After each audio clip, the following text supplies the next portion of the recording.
Okay, let's do this. Yeah.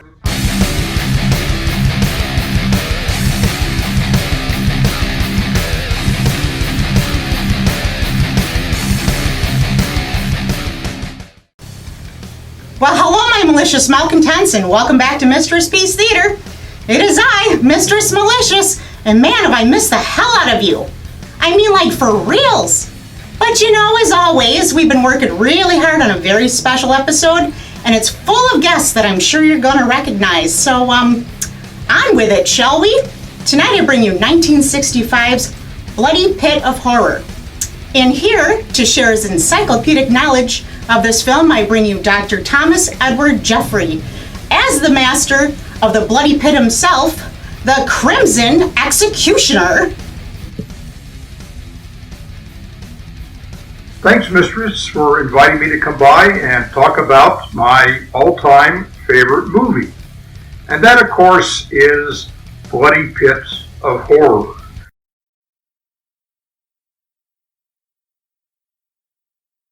Which premiered in Italy on November 28, 1965, under the title Il Boia Scarlatto, meaning the Scarlet Hangman, or if you will, the Crimson Executioner. Bloody Pit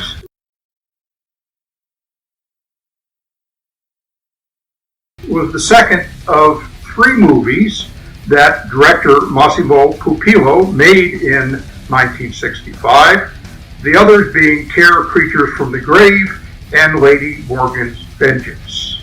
All three are now considered to be cult classics, and yet Pupillo never made another horror movie, and he soon afterwards faded into obscurity.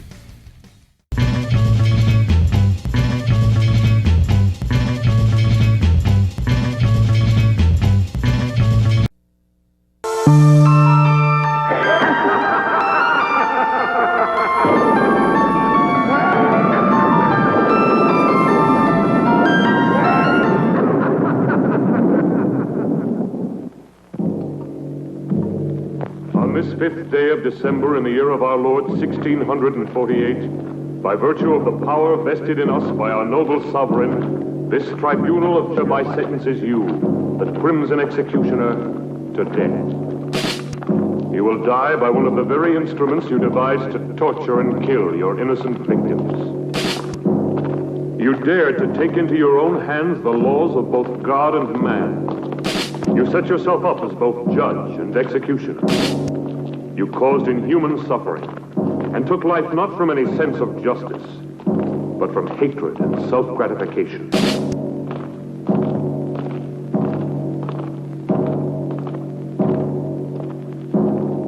You showed no mercy to your victims, and no mercy will be shown to you. You'll never kill me. I'll return and be avenged. Turn around. Fools, all of you! I am the Crimson Executioner!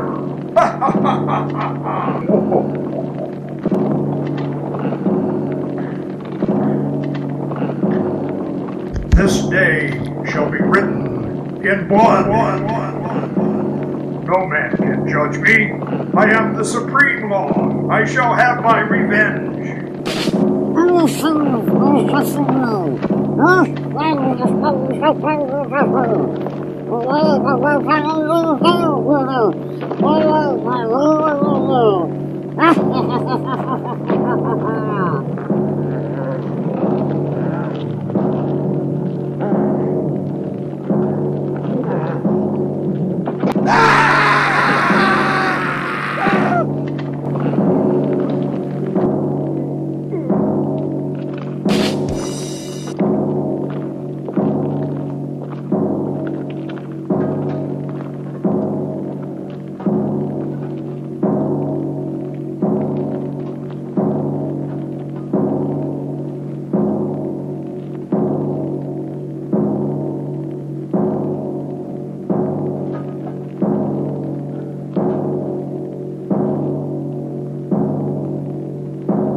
seal of this tribunal will entomb forever both your body and your evil soul.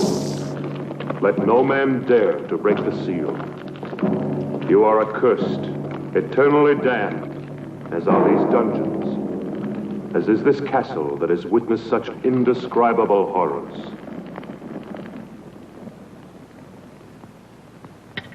Your castle will stand throughout the centuries as a reminder of the barbarism and cruelty committed within its walls. Hi, you wouldn't believe what I just found. Come on. May the dust of time not erase from the memory of man the infamy of the Crimson Executioner.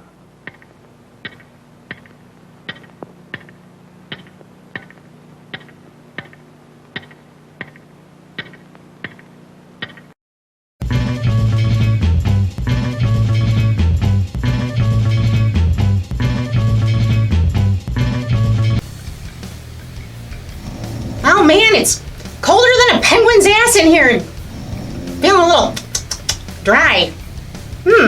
Need a little something to warm me up. A wine servant!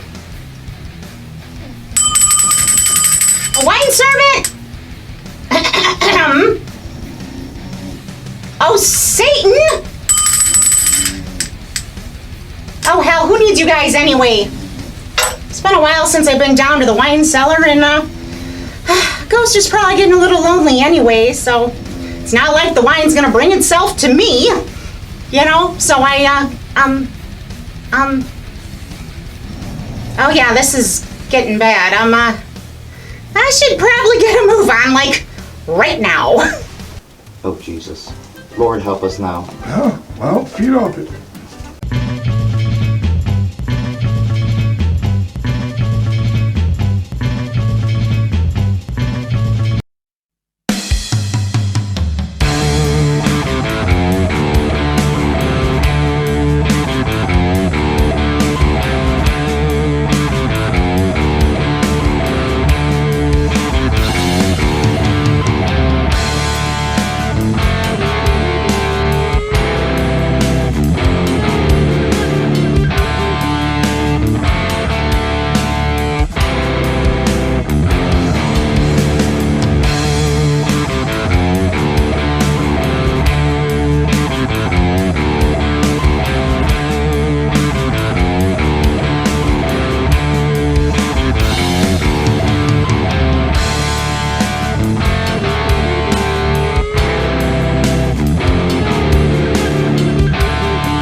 This seems exactly what we've been looking for. From here, it looks great. Just what we need.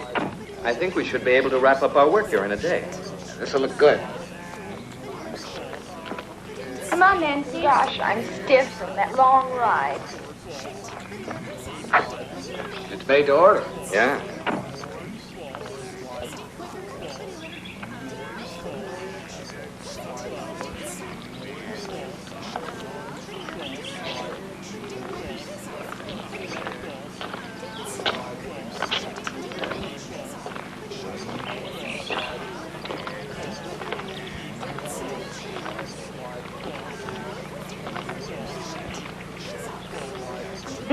What a view. Hey, we don't want to lose you. Sure looks gloomy. How would you girls like to have a castle this old to live in?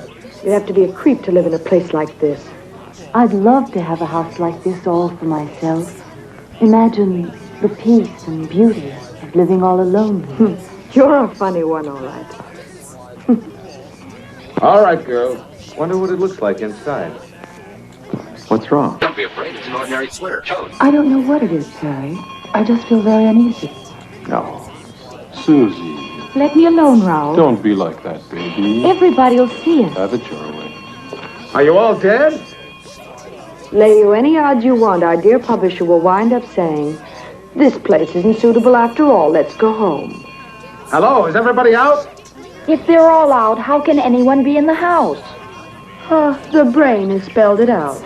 I'm not just a dumb blonde, you know. Who says you're a blonde? Must be in. Hello, why doesn't anybody answer? Maybe nobody lives here. What a nuisance. Someone should have told me the castle's empty. We might as well try to get in anyway. Maybe one of the boys could scale that wall. That's a job for Tarzan.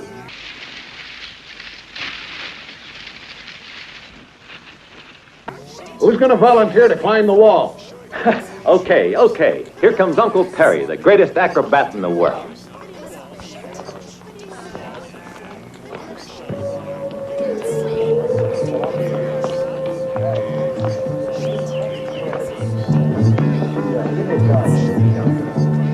I don't know much about dancing, that's why I got this song. One of my legs is shorter than the other and both of my feet's too long.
One of my legs is shorter than the other and both of my feet's too long. He's a good boy. I bet he gets us inside. Yeah, you're right. 3 years for unlawful breaking and entering.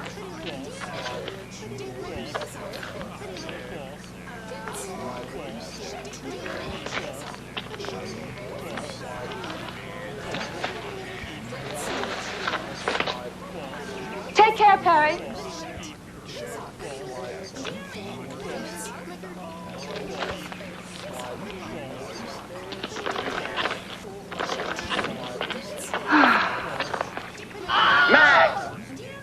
You owe me a bonus for this little stunt, a double whiskey. What about that? I still think you're playing with fire. You should know me by now. I'm not the kind of man to let obstacles get in my way. I'm a man of action. Well, what do we do now? We follow the leader. What else?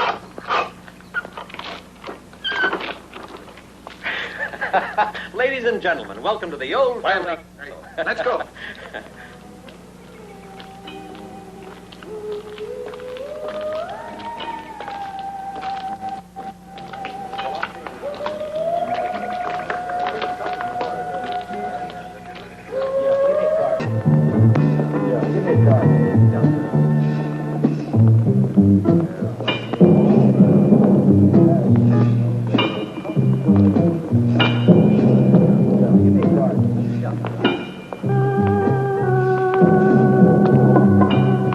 Hey, what a funny place this is.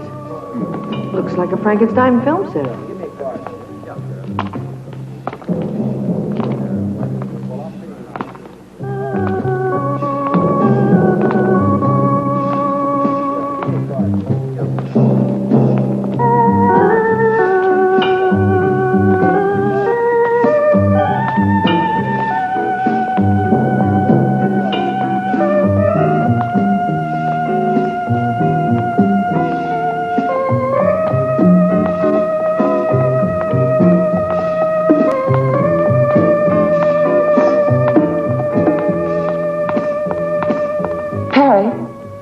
There's something evil about this castle. I'm sure of it. You Hawaiians are far too impressionable, Kinuyo.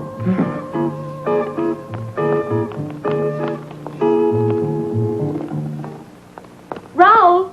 Raoul?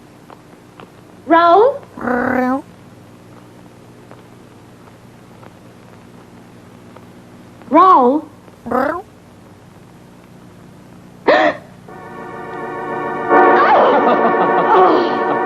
You! Why must you play these childish jokes all the time? Raoul? Raoul? Take off that silly costume. She Humpty Dumpty me. Oh, God. Hey. These uninhabited castles always have their family skeletons. Uninhabited? There's not a trace of dust around here. Hey, Who are you? What are you doing? What are you doing here? I'm very sorry. Nobody answered the doorbell, and we thought the castle was empty. Hey, Could we speak to the owner? Oh. I'd like a word with him about a business matter. Is that a moose knuckle? Could you take us to him? Yep, sure is. Follow me. Wow. Let's go. Moose knuckle. Is that my tibia? I think I peed. Also, no selfies.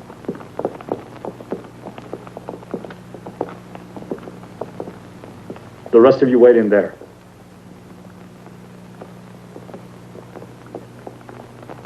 Stop where you are. How dare you force your way into my castle like this? What do you want here?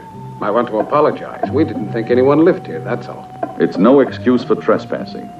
I don't like having my privacy disturbed. I'm sorry, sir. You're quite right. My name is Parks. I'd like to explain. We've been scouting for suitable locations to photograph material for book jackets. I'm a publisher. That's no concern of mine.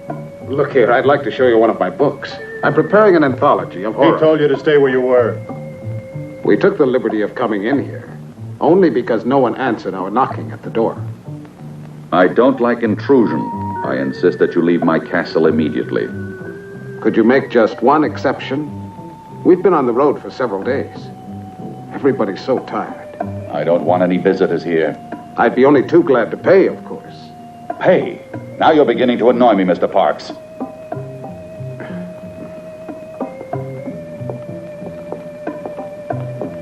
I know my friend didn't mean to offend you, and we ask you to forgive us.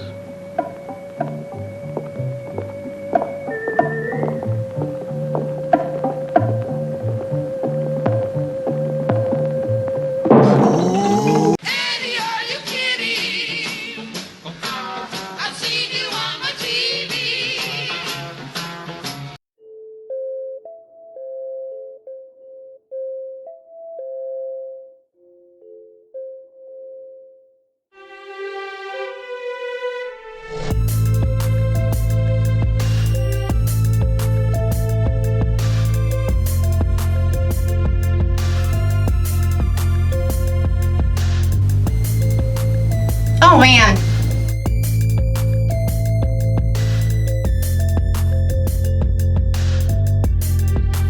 I did not need to see that. That ain't right.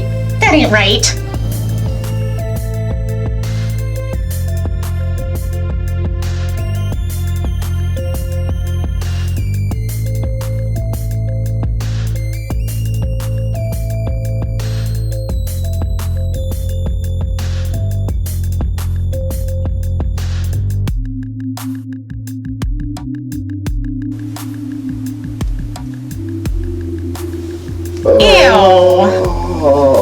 Well,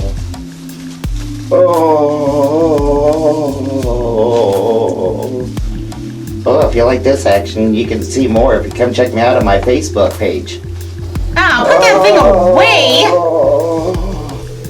Oh, yeah. Oh, God. Oh.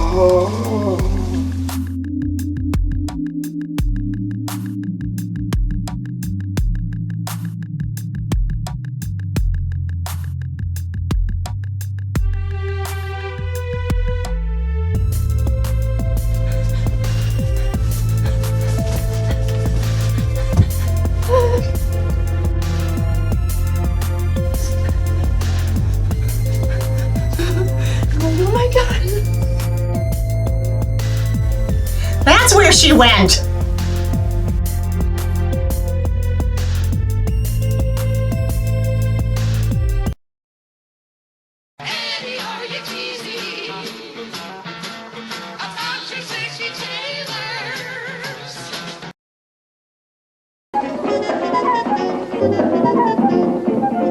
On your feet, everybody. You've been told to shove off. The master of the house doesn't like having visitors around.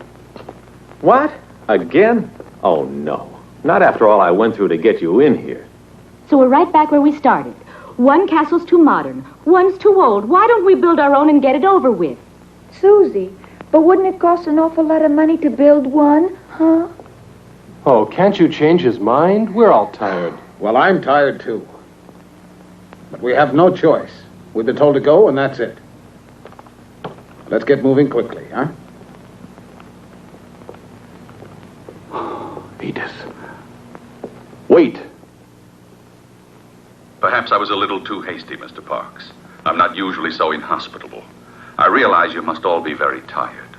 You see, I don't usually receive people.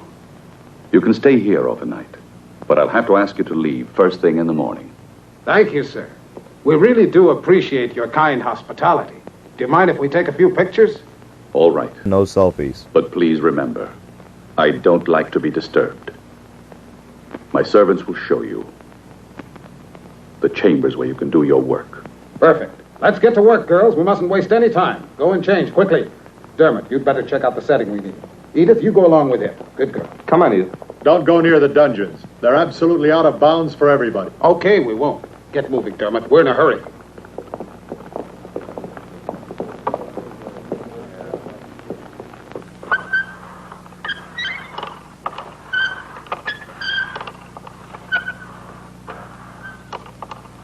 I'll bet Max will flip over this one. Can you imagine finding a thing like this here? Wasn't it lucky? I'll take credit for that. I found it. Yeah. Food for everybody. Hey, Max, I want a bonus for finding this thing. All right, we'll see about the bonuses. Now eat It'll quickly, be huh? perfect for the Skeletrix series. Hey, that looks Fine, great. boys, fine, but now let's get to work. I'll take the food to the girls, right? No, I'll take care of that myself.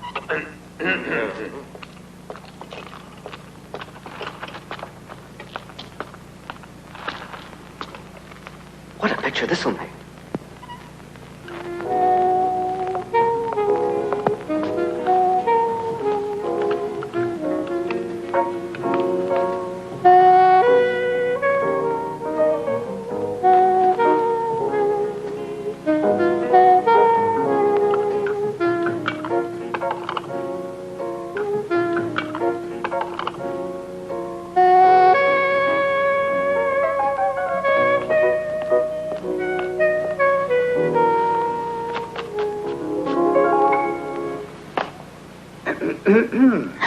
Max, why don't you ever knock? Oh, come on. Now, what's all this nonsense? I'm just like a father to you girls. Turn around. We have to get into our costumes. Okay, have your little games, but hurry up. We haven't any time to fool around. We've got work to do. You can turn around now if you want. Edith, bring the girls downstairs. We can't afford to waste any time. All right.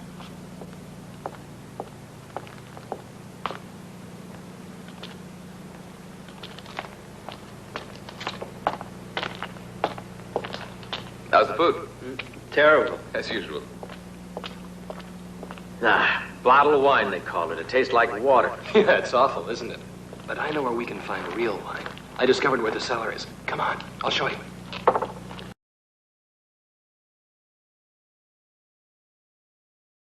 See ya. Come on, Perry.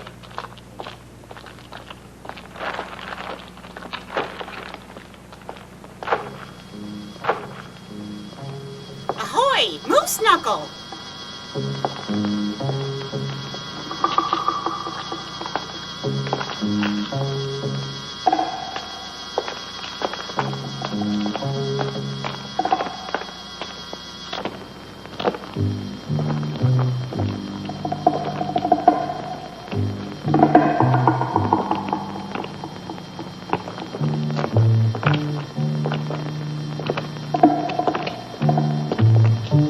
You know, Perry, I wouldn't mind being the owner of this castle.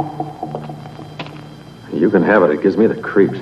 Skeletons don't have nerves. What do you mean it gives you the creeps?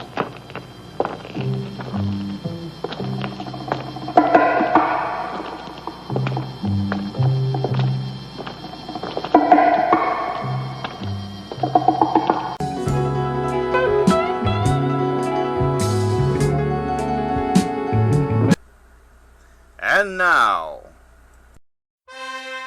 for your viewing and listening pleasure, we present to you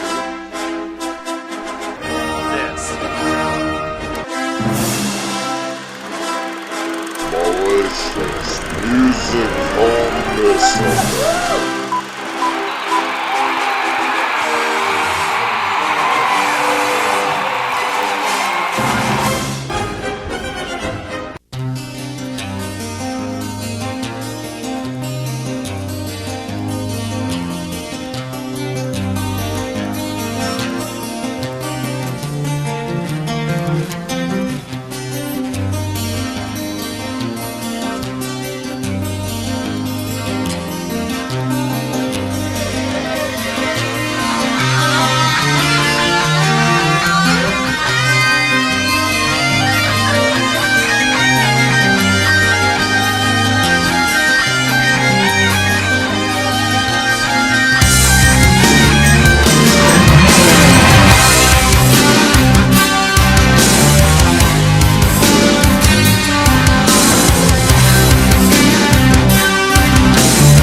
You'll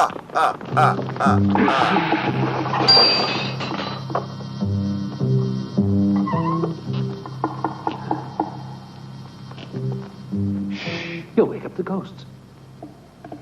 Come on. This way.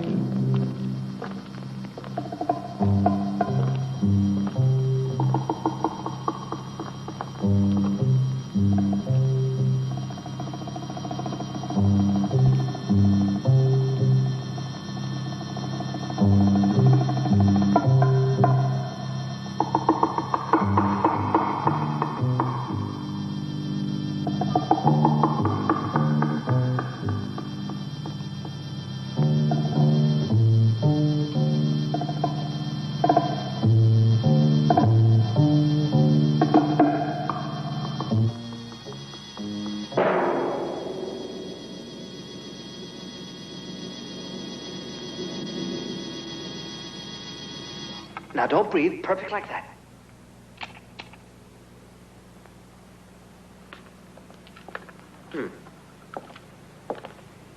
All right, hold the pose. I want to take another shot. Edith, hand me the other camera, will you? Thanks. Now don't move, darling. Hold it. You make a beautiful corpse, you do. Just keep it. That's right.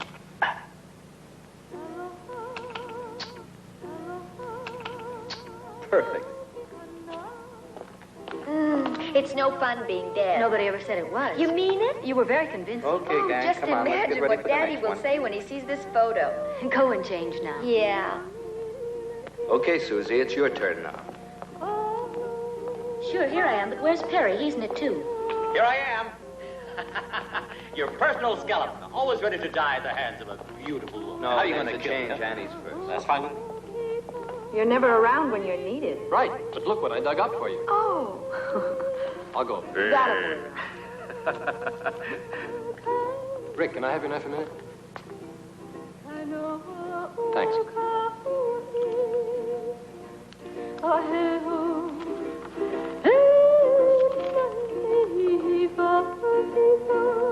Pinocchio, what is it? Just a little homesick, I guess.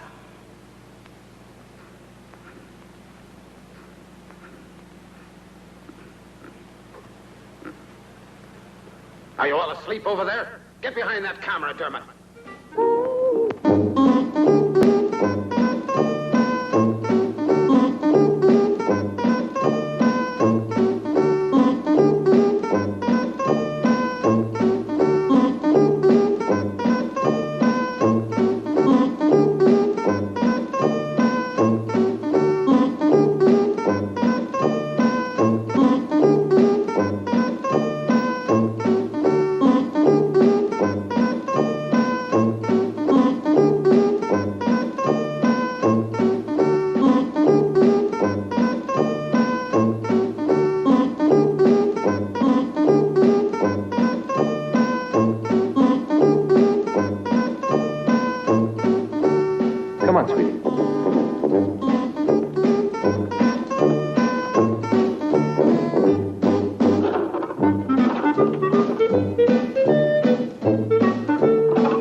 Hold it.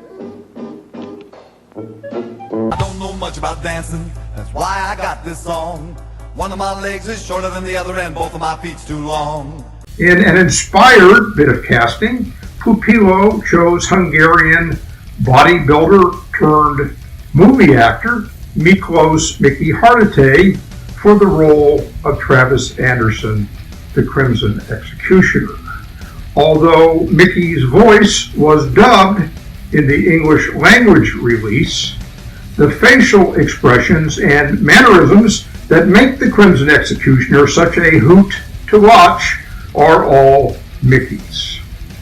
During the course of his 16-year film career, Mickey starred or had a supporting role in a dozen other Italian movies, two of them with his then wife James Mansfield, but neither before nor after did Mickey put in a performance as delightfully over the top as the one he gave in Bloody Pip.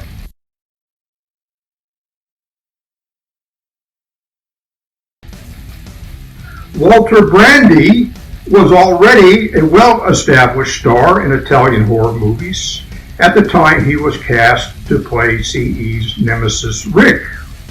Earlier that year, he had worked with Pupilo in Terror Creatures, and 5 years before that, he had been the lead character in Playgirls and the Vampire, a movie that has many similarities to Bloody Pit and may have actually inspired it.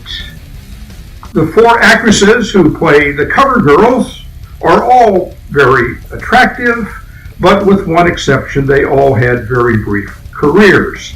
The exception is Femi Benusi, who makes her first credited screen appearance as Annie, the brunette who gets stretched out over CE's rack. Annie, or Femi, would go on to become a big star in Italian horror and giallo movies, racking up a total of 87 movie credits during her 18-year career.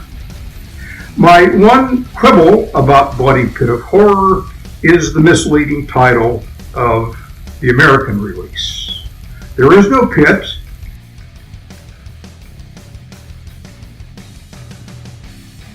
There is very little blood.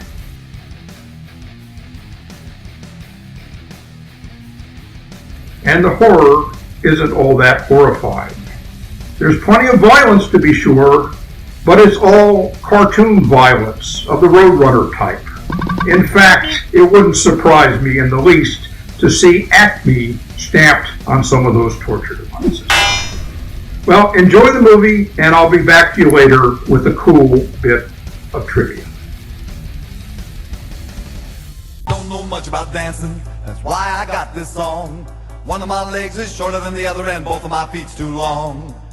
Now, Nancy, honey, give me the feeling of a cat. You know what I mean. Meow. Meow. Meow. No, Nancy, that's too domesticated. I want you to think wild, fierce. Meow. Meow. Meow. Can't you think like an alley cat? For instance, you're about to fight another cat for a fish head or something. Meow. No, Nancy, that's the intellectual approach. You'll never be an alley cat. Hey. Let's try something else. I've got an idea. There. Now, raise your leg up. Up. That's it. Now, imagine you're floating in the air like a thistle blown by the wind. That's it. Beautiful. No, not like that. You've got to go up. Gently. That's right, baby. Now hold it. No. Can't you keep that arm over your head? Now everything's in place. Arm, leg, head, everything. Now don't move. Come on, Nancy. Get that lovely foot of yours up like a feather, like a thistle blown by the wind. No, I can't, Herbert. It's too heavy. I can't. Oh, do it for me, baby. Let's fly together. Hold it.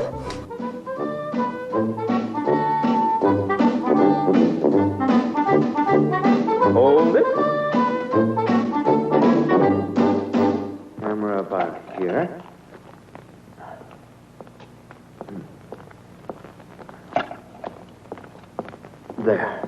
Dermot, can we take a break for a few minutes? No, we've got to be finished before morning. Put the spots over there. No, we want you to die now. Quit your sniveling. What are you doing here? Moose Knuckle! I'd like to see the owner of the house. It's not possible. My master doesn't want to be disturbed. But tell him... I said it's impossible. Your master has a right to his privacy, but that's no way to speak to a lady. Rick.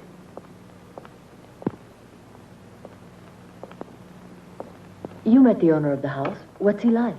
It's difficult to say, really. He was half hidden behind a table. What happens under the table stays under the table.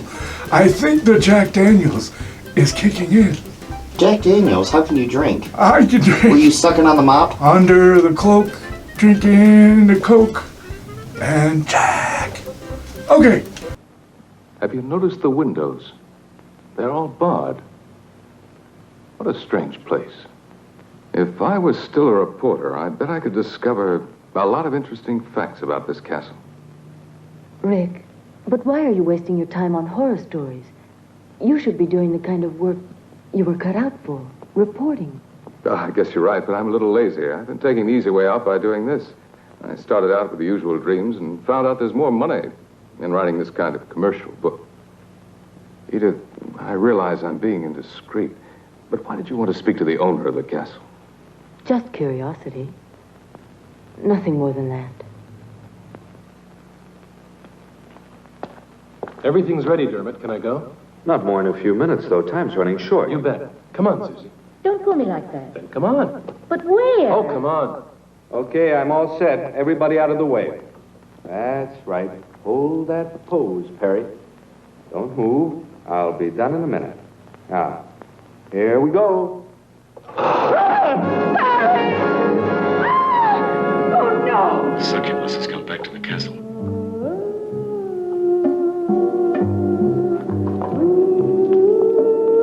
Oh, my God.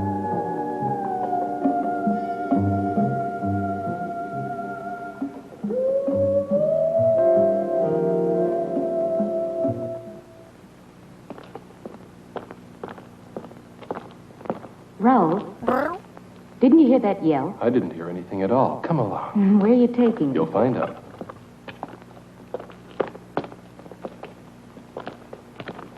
Look at that. What is it? I don't know. Maybe it was an old torture cell. You know these old castles. Nothing in it. Hey, baby.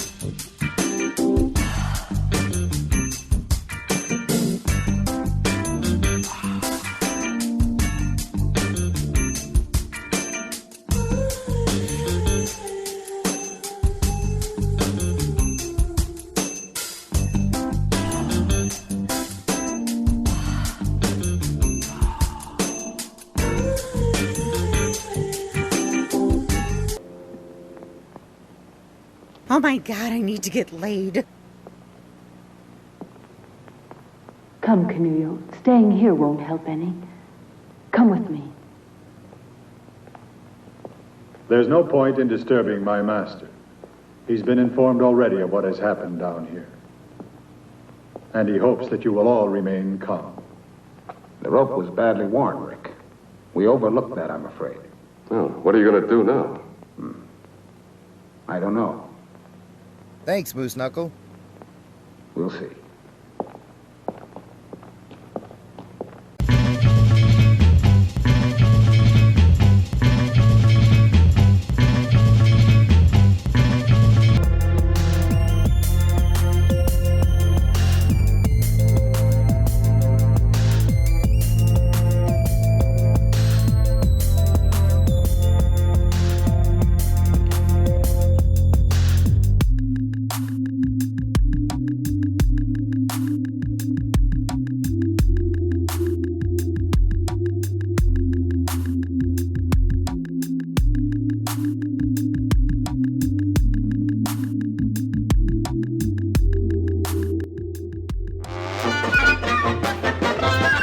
Super Saturday Spectacular.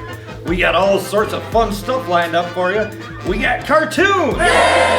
We got games! We got special happy fun time with animals. And a few of you little ones get to go play in Uncle Freaky's special room.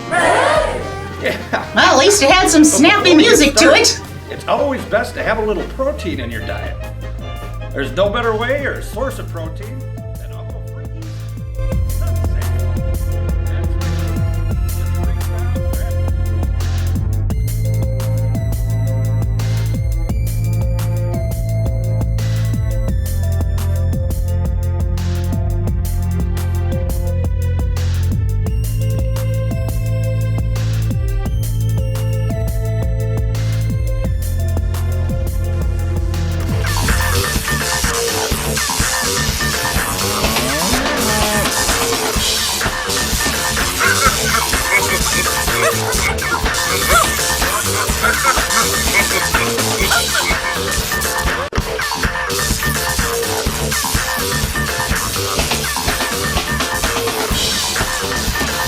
All right, I'm gobbling.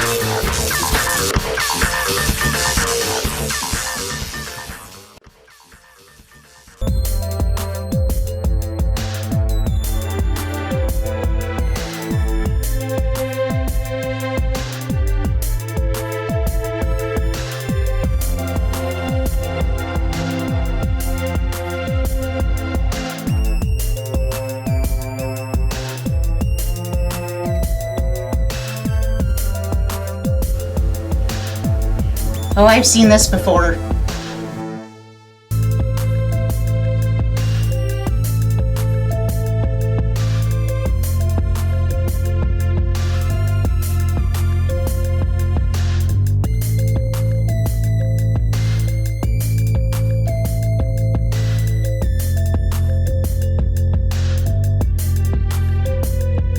This isn't good. This is not good at all.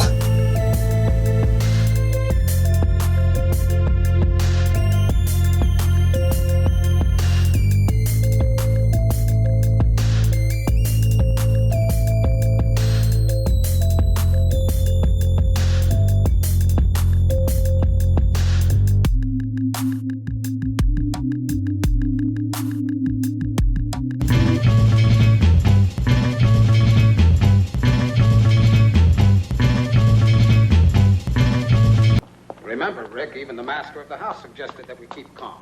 Tomorrow we notify the police. What do you mean, tomorrow? Listen, after all, it was only an accident. A tragic one, but an accident. And besides, it's too late now. Look, Max, this double talk leaves me cold. What do you really mean? Well, I'm an editor. You've got to see my point. I've a deadline to meet.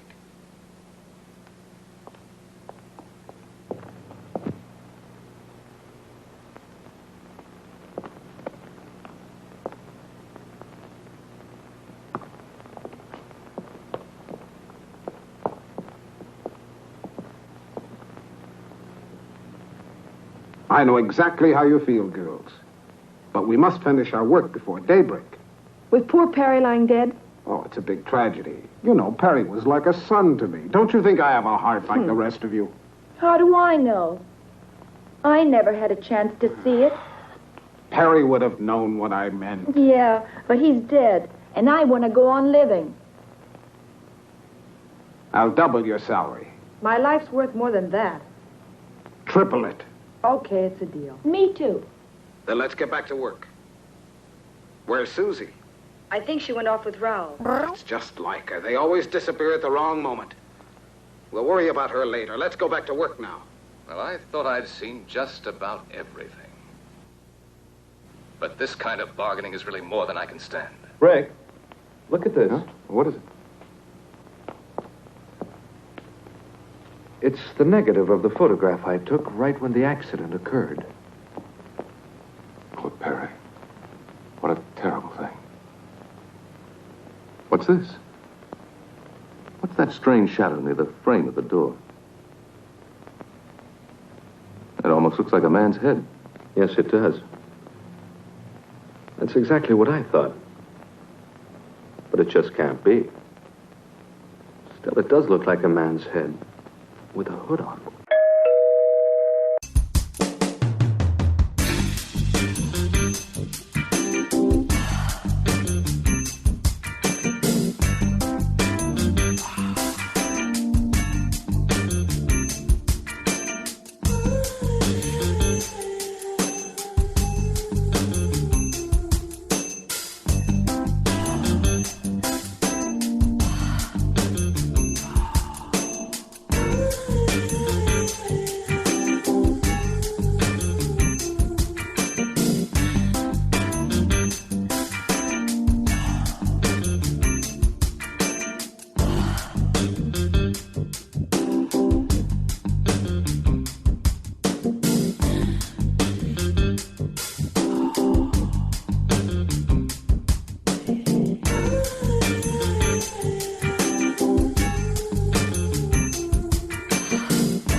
Will it show up more clearly on the print? It should. We'll see in a minute. I've done the best I could. Of course, it's only a small detail. There. This is the maximum enlargement I can make here. Of course, it's still not very clear. Now, this doesn't help us very much, I'm afraid. It's hardly at all visible. Huh? Do you think the negative could have been defective? No, it was perfect. May I see that photograph?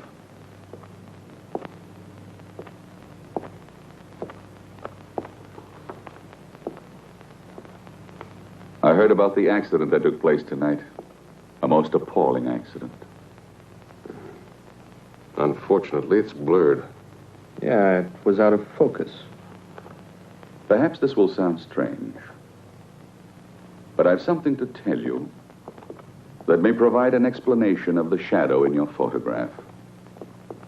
Have you ever heard of the Crimson Executioner? Who did you say? The Crimson Executioner. He was a maniac and a killer who was put to death for his crimes centuries ago. He was buried in his own castle. What you don't know is that this is the castle where the Crimson Executioner lived and died. When I came here, the castle had been uninhabited for centuries. For me, it was ideal because I desired solitude. Everybody else feared the curse that had been placed on it. When they sealed up his tomb, the Crimson Executioner swore that he would avenge himself. He was a man of extraordinary physical strength, obsessed by an ideal of purity. For centuries, he was entombed. There in the dungeons, and only a seal has protected mankind from his supernatural powers. If the shadow in the photograph is the Crimson Executioner, I fear anything might happen. I had to tell you.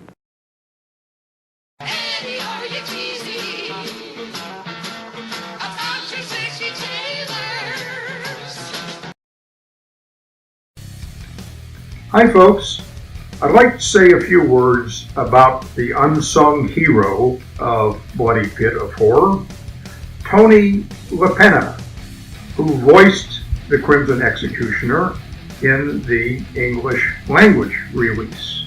Now, I'm guessing that Tony La Penna is a name that a lot of you won't recognize.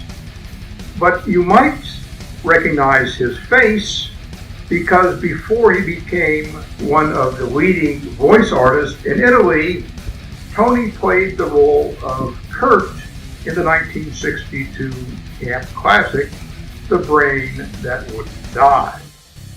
Now, every horror movie buff worth his salt knows that Kurt was Dr. Kortner's assistant with the deformed left arm, who lost his one good arm when Thing in the Closet ripped it off, which inspired one of our Vortex chatters to give him the nickname a Lefty. And fans of the movie all remember how Lefty spent the last 2 minutes of his life rubbing that bloody stump against every wall in Dr. Kortner's house, moaning and groaning and writhing and grimacing in one of the campiest death scenes in horror movie history.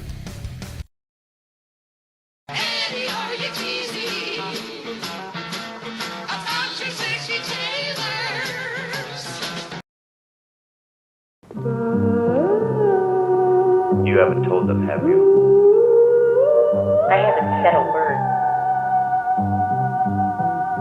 It had better remain so. Well, I can see you two already know each other. I've never had the pleasure. This is the first time I've seen this lady.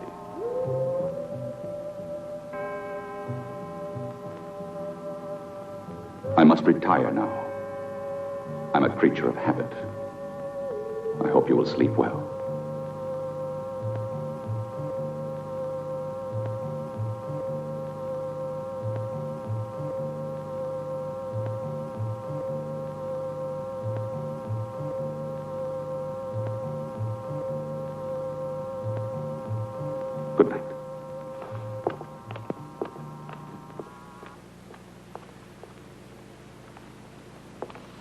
Edith, I know the accident upset you. You're terribly tired. What happened was a very bad shock for you. Stop crying now. Go to Canoe, hmm?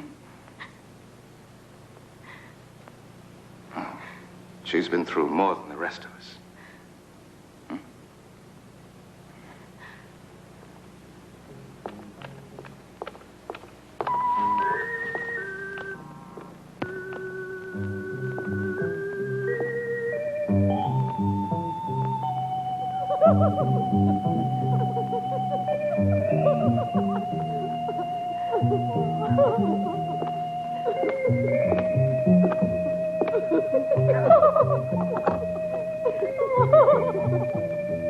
Do you think it's too daring? No. I bet Max will like it. He always does. Hi, girls. Has Susie come back yet? No, maybe we should go on without her. She'll be along. You'll make a big hit in that costume, Annie. Won't I, too? What? Oh, no. What's gotten into you? You mustn't hide those beautiful legs of yours.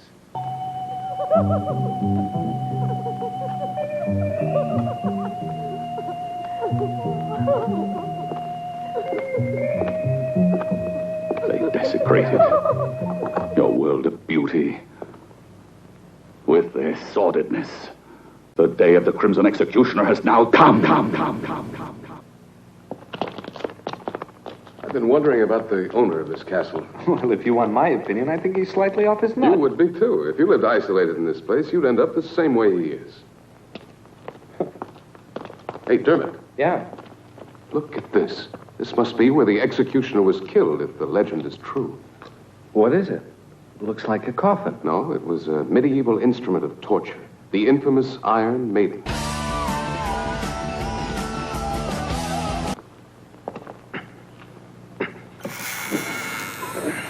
Susie! What?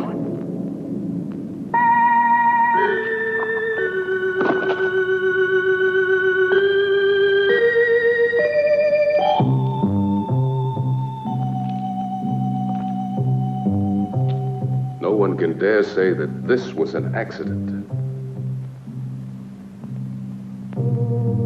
Come on.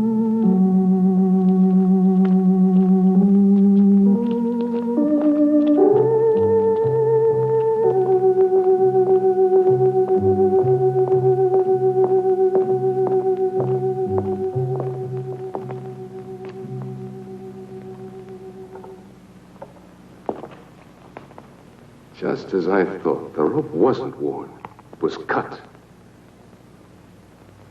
At this point, there's only one explanation. Deliberate murder.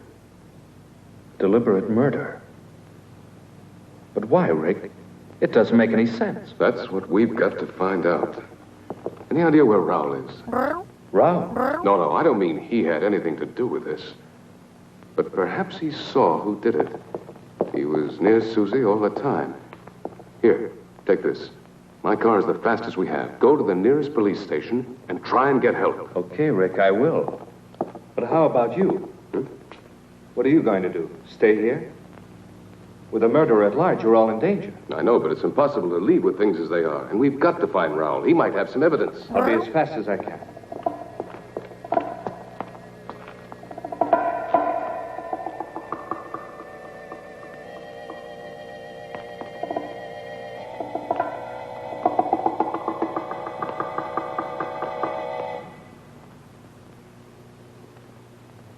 How much longer do we have to wait now? We get paid. Why should you care?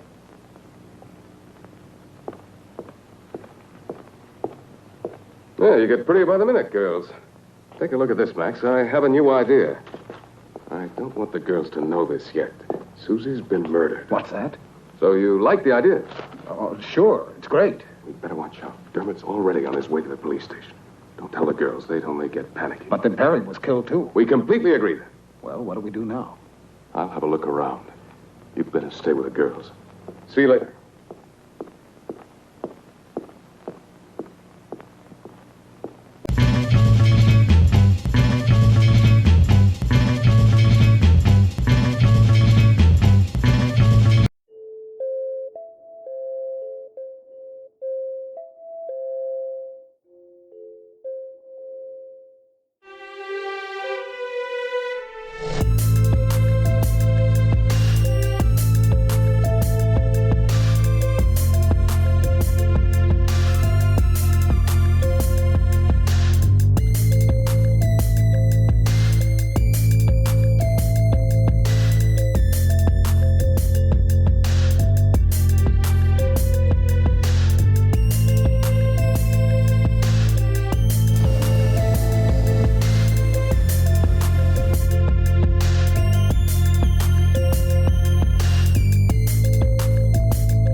least I'm not the only one lost around here.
You like what you see?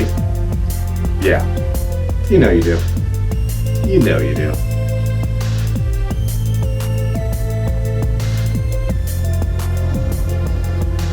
You know you do.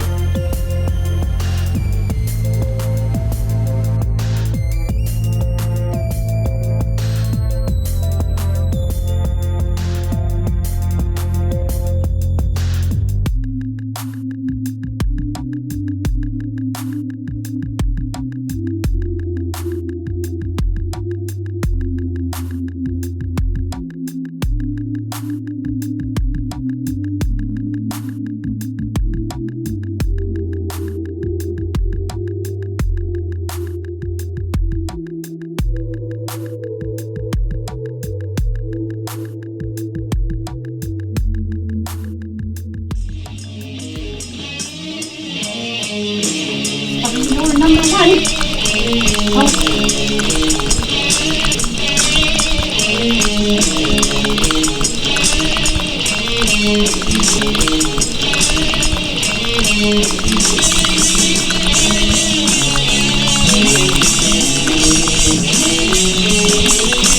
I didn't need to see that.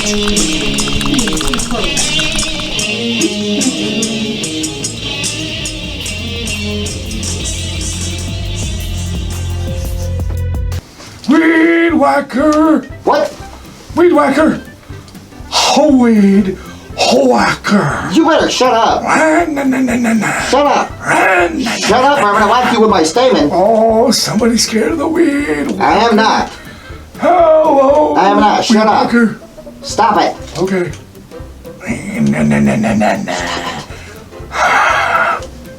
Oh, please don't breathe this way. I told you that stinks. Well, at least I know where I am. Yeah, I don't think Mistress does. Nope. Did you see what she's doing? I think she saw what we were doing. Yeah, kind of in a way. I think she did. I think she saw what everybody was doing. Funky. Yeah, it's funky around here. Yeah, I think that funky smell's coming from you, though. No, I think it's your soil. You, soiled yourself. No, you keep peeing. Get the weed whacker! Stop it! Shut up! Shut up! Man! I'm gonna get my statement and whack you with it. Run! I'm gonna whack you with my statement. Shut up! Run! Stop it! Sorry.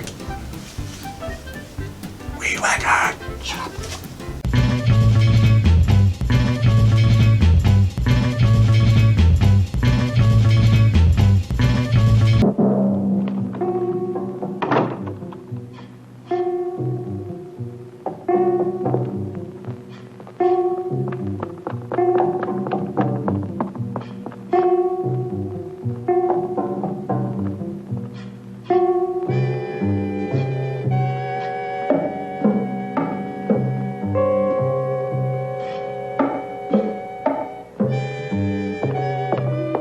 What are you doing here? I want to see your master right away. No, he doesn't want to see anybody. It's urgent that I see him no matter what, understand? I said you can't see him.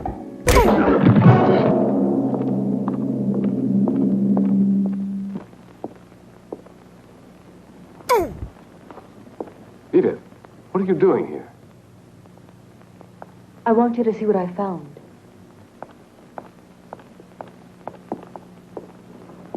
I'm sure you recognize her. Edith, what's your portrait doing in this castle? Then you do know the owner. Yes, Travis and I were engaged. Travis Anderson. Isn't he the actor who disappeared several years ago? Yes, he used to be a muscle man in costume films. It all happened so suddenly, so unexpectedly. He left without a word. He just vanished. He's always been a little strange. Even with me, he seemed so cold. Yet I'm certain that he really loved me. In all this time, I haven't stopped wondering why he ever disappeared like that. Now I found him here in this castle. I thought I recognized his voice, and now that I've found this, I know it's Travis. I must try to speak to him. Edith, we have no time for that. You've got to trust me.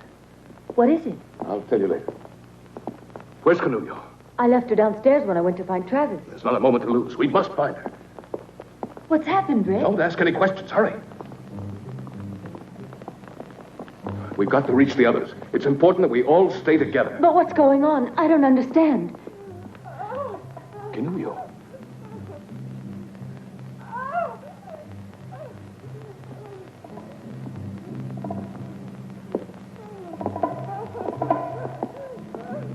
Cornelia!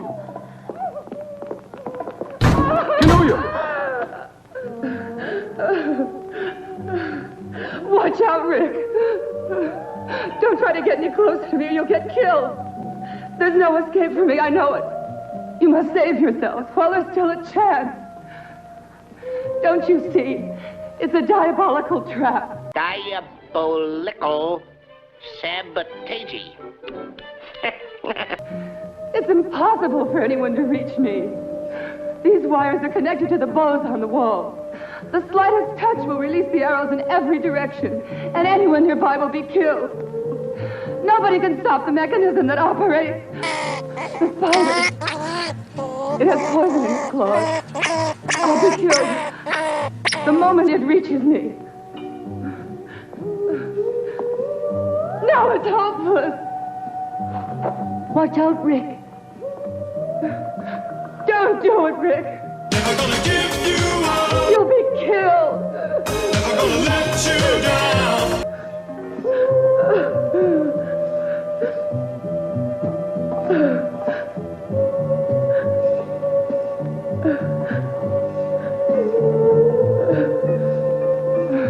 I tell you, it's hopeless. Don't do it, Rick. Leave me. It's no use. Never gonna run around and desert you.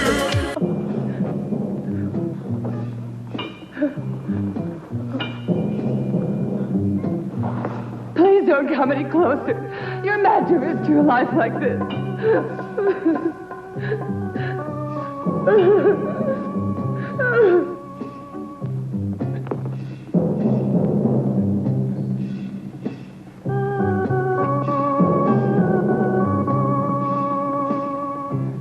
Rick!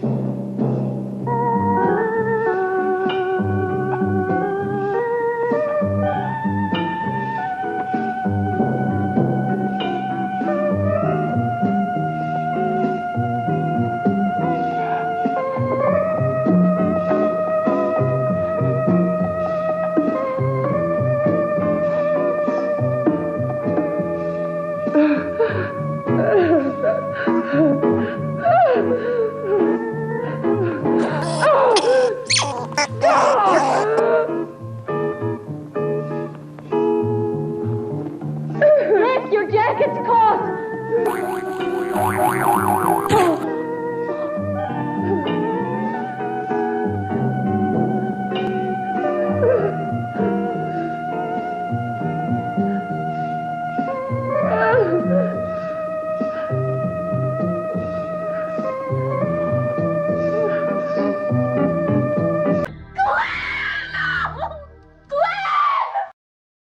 What's up, people?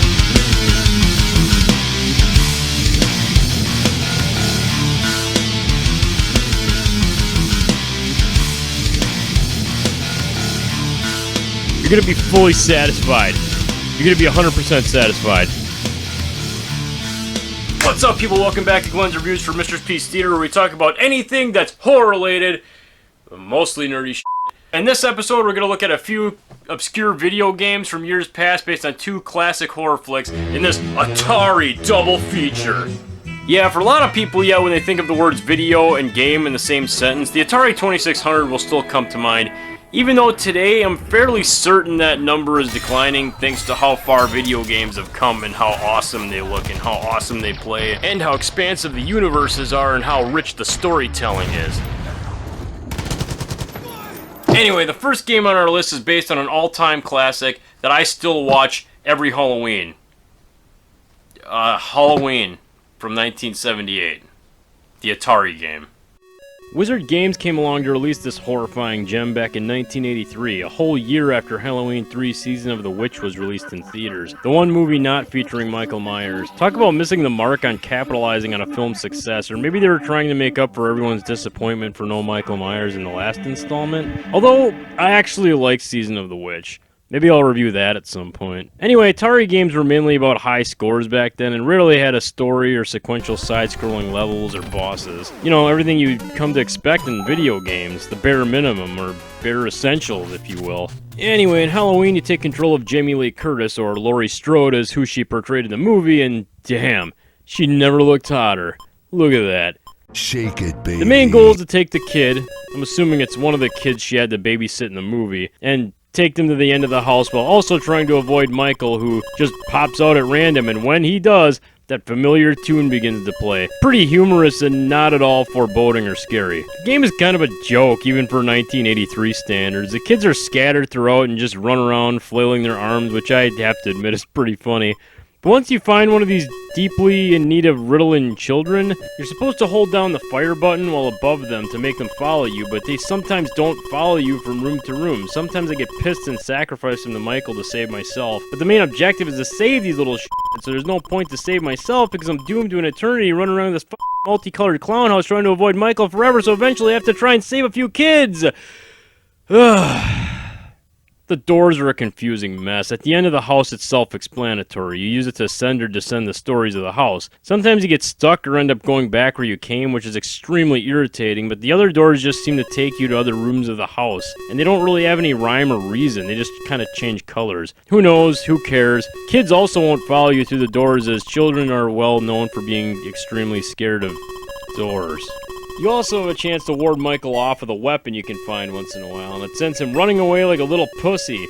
You get points for successfully escorting a kid to the end of the house or attacking Michael, and you have 3 pumpkins which indicate your lives. So, you can have your head chopped off and spew pixelated blood all over the place 3 times before it's all over with. Man, survival horror gameplay at its finest. Ugh.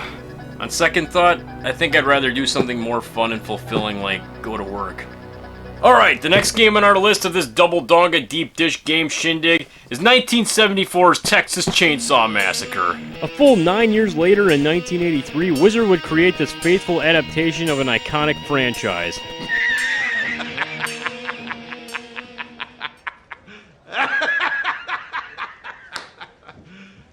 You serious? As soon as you boot up the game, you're greeted with this odd, intentionally unsettling chime, I'm sure, along with blinking crimson text to make sure you know this game ain't f***ing around.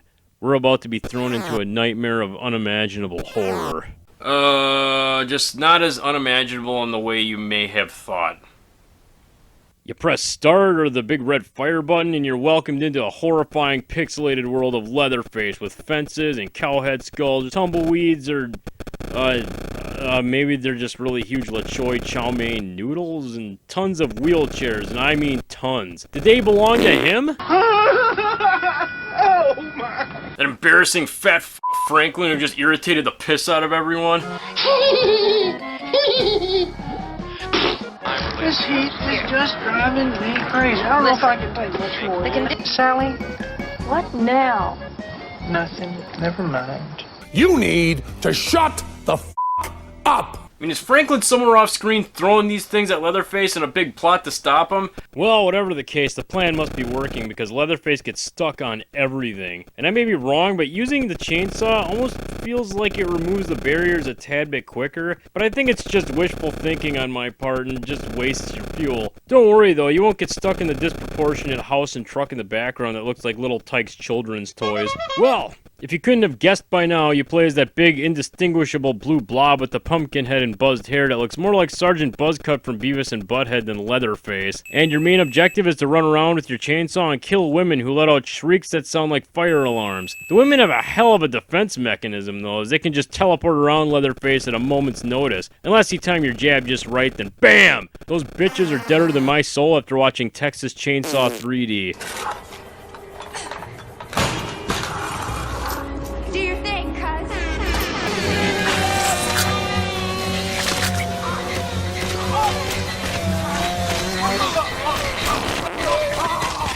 Ugh. You continuously run out of fuel and it depletes quicker if you try sawing down everything in your path. There's a number indicating how many times you can run out of fuel before the game's over. If you kill enough women to reach 5,000 points, you get more fuel. But when you run out, those victims turn into angry feminists that rush in and hashtag cancel your ass. Speaking of which, it's the Atari, so it's extremely limited, so they couldn't make Leatherface's chainsaw blade a different color than his body, so it looks like he's got a big rotary blade penis that he uses to just chop people apart. Which is pretty goddamn metal, if you ask me. Anyway, I hope you guys enjoyed this chilling little retro double feature. Both games get a D+. Oh my! If I have any more fun today, I don't think I'm going to be able to take it. Pretty crappy, even for 1983 standards, but still pretty interesting and entertaining to look back on. I wouldn't recommend them at all. If you want to play them, you're gonna have to emulate them like I just did, because finding these cartridges are almost impossible out in the wild nowadays, and if you can find one, prices are pretty steep. Anyway, if you guys want to see more of my videos, I got a lot more coming. Go to youtube.com/GlennLens. If you want to follow me on Instagram, I'm on there too, like instagram.com/Glenn.Lens. Don't do much on there except for post video game clips that I play while I'm exercising every day. Just kind of record some funny stuff through Xbox Live and upload it, whatever. There's a lot of Mortal Kombat fatalities on there, so be ready for that. Anyway, guys, I love you, but I gotta get going. Mistress Peace Theater, we'll be right back. No, I can only carry this kid so far, goddammit. Yeah, I know what you're saying. All right. Okay, let's go.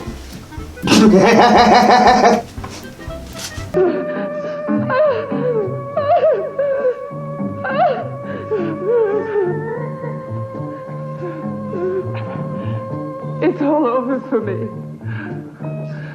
It's the end for all of us.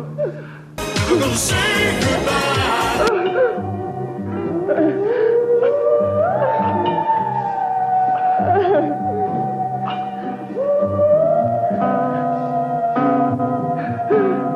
Give up, Rick. It's no use. It's too late.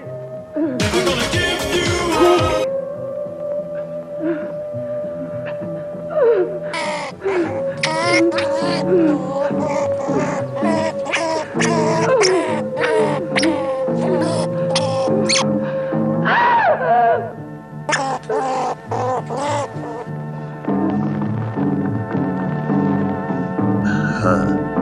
Hey, baby. Canuyo!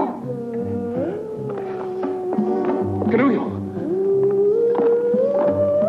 Oh, Canuyo. What a horrible death. I've got to get her down from here. Go find the others. Hurry up. You've got to get out of the castle at once. At once.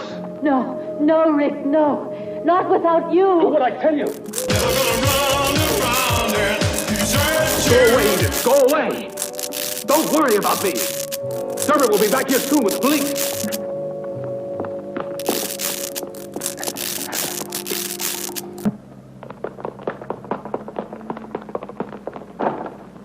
Open the door! Let us in! Let us in! Let us out! Let us out! It's no use. We've been locked in. No! What do we do? Max! Max, what's happening? Where are the others? I don't know, but don't lose your head. Just come on down here. Go and tell Rick that we need him. All right. We have to get out of here.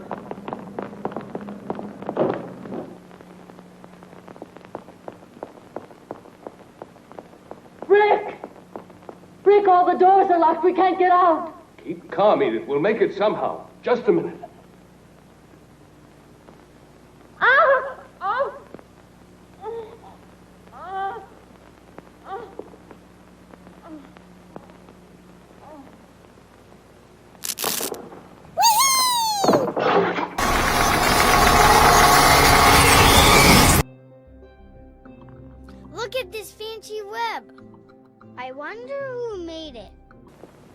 Edith! Edith!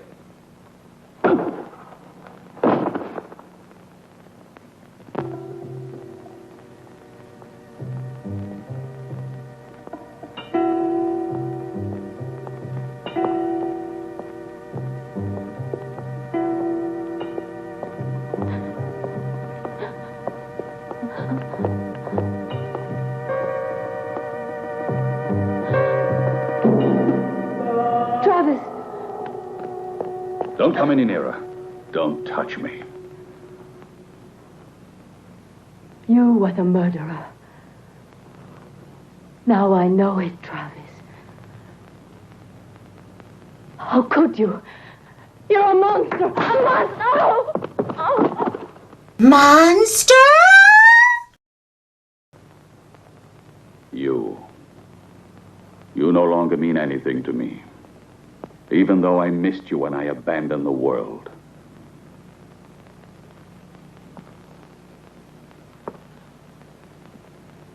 I was forced to retreat to this castle. Mankind is made up of inferior creatures, spiritually and physically deformed, who would have corrupted the harmony of my perfect body.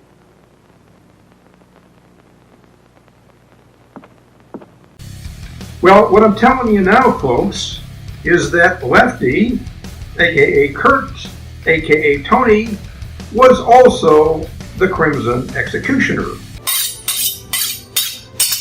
Oopsie! Crimson. That's my favorite color. Oh. Or more precisely, the voice of the Crimson Executioner. Brain That Wouldn't Die was actually the only American-made movie in which Tony appeared on screen. During most of the 1950s and early 60s, he worked as a voice artist for Tetra Studios in New York City, which specialized in dubbing Italian and Japanese movies for American audiences.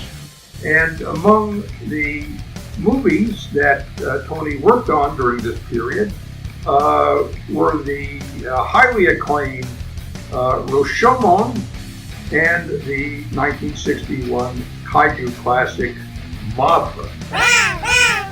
Well, Tony's Italian-born wife never really adjusted to living in the United States. So in 1964, the family moved to Rome, where Tony would spend the remainder of his life.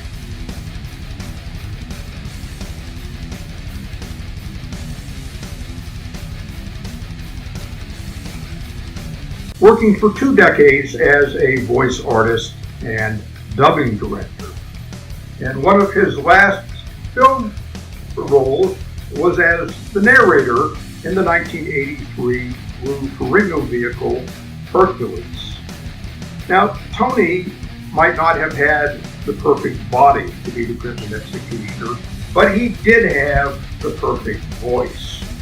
Mickey Hargitay spoke English with a thick Hungarian accent, and I can't imagine what Bloody Pit would have been like if the Crimson Executioner had talked like Bela Lugosi. Although, come to think of it, that might have been kind of cool in itself. But regardless, much of the fun of Bloody Pit comes from Tony's inspired vocalization of the lead character. And Bloody Pit did give Tony the chance to deliver the memorable death speech that Lefty never had the chance to give. Well, enjoy the rest of the movie, folks, and I'll be back at the end to wrap it all up. Annie, are you kidding? I've seen you on my TV.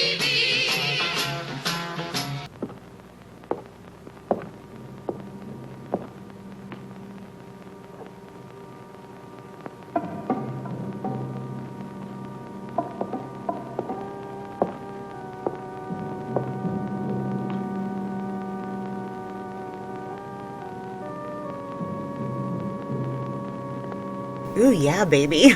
Rub that oil on. Do it good for Mama. Ooh, ooh yeah, baby. Keep rubbing that oil on. Mistresses, please. I came to the isolation of this castle to avoid the contagion of human sentiment.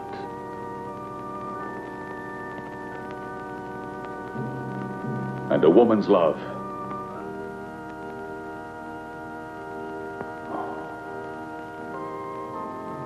would have destroyed me.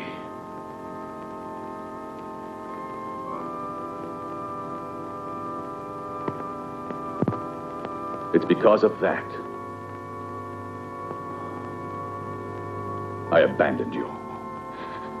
Travis, you've lost your sanity. You're an egotist, obsessed with your sick thoughts. You're wrong, Edith.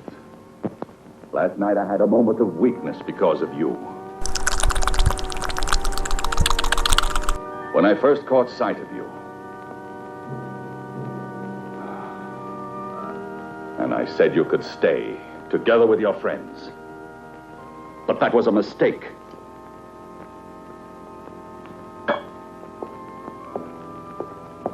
I know of only one who was never overcome by weakness. The Crimson Executioner. He despised your world as passionately as I do. Look at him. Look at him.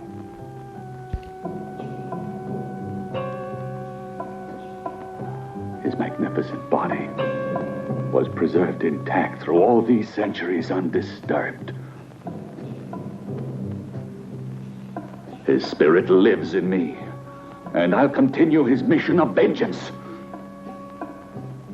This is the sacred duty I've sworn to. We're alike.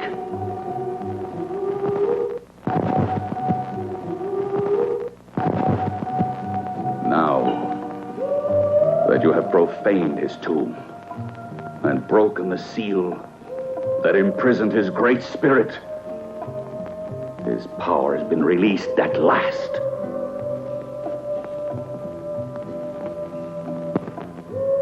And his noble crusade against sin lives again through me.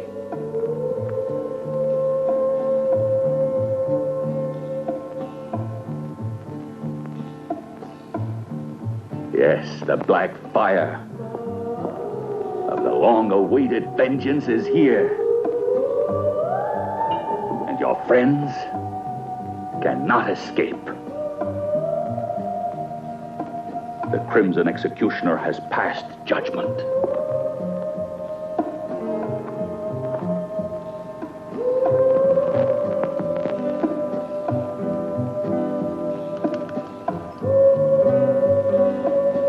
And now, at last, you'll witness the glory of his return.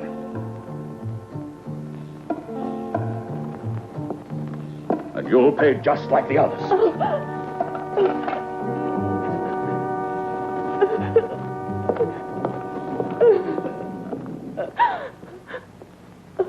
Travis! Don't do it! Come back!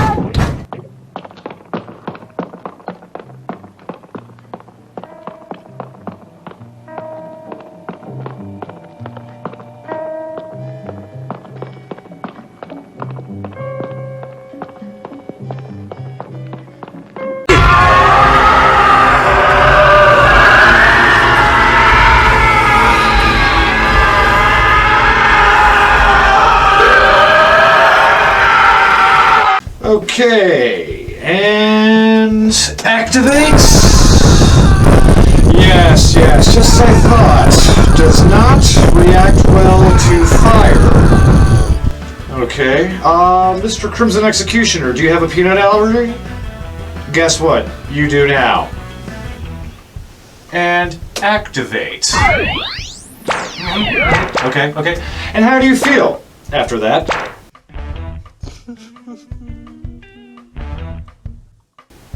Don't really care, it's just trying to be polite. Karen? Run the program. Program initiated. Program. Really? That's right. A shrink? Oh, Jesus, Dave. Remember that talk we had about shrink rays? I heard Nobody uses a freaking shrink ray. I'm running this show. Oh my god. Suck it. What the hell am I gonna do with you? I have access to all your data. Yes. I know.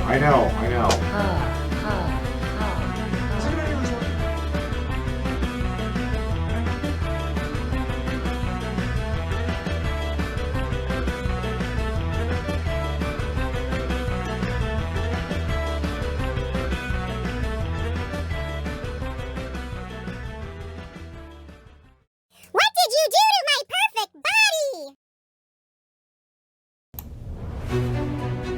Imagine owning the world's greatest horror host toy collection by the greatest hosts of our time. All in a once-in-a-lifetime collection. Phoenix, Comics and Toys presents the ultimate horror host collection. Our ever-growing list of items featuring all of your favorite hosts. Dr. Shocker, Monster Madhouse, The Mummy and the Monkey, Master Slasher Pope, Mr. Lobo and his adorable man-eating house plant, and many, many more. So don't delay, get to Etsy and Facebook to order your very own today.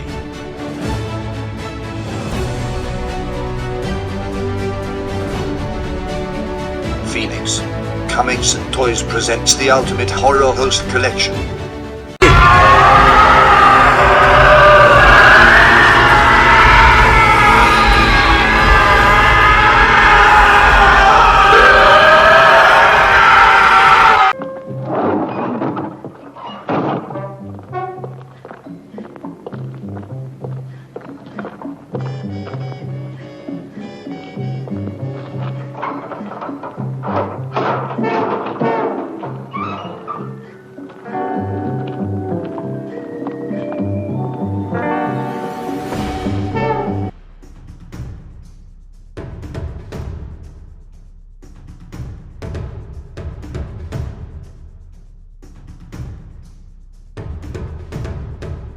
Now you'll be punished for your lechery.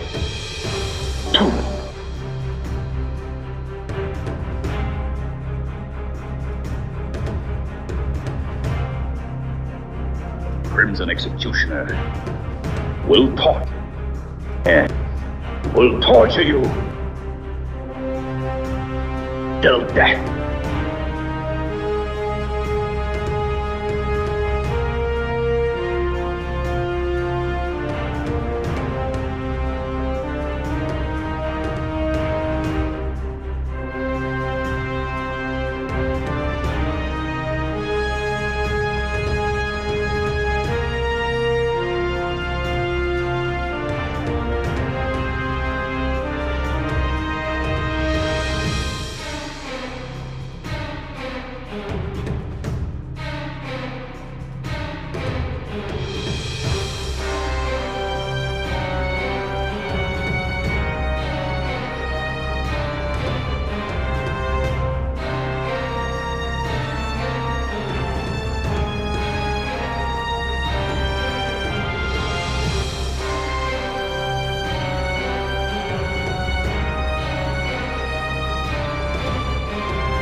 That's just a small portion of the torture that awaits you.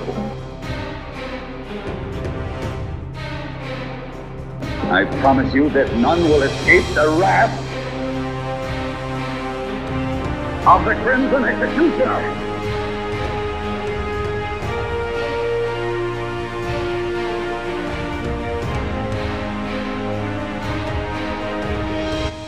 As for Rick,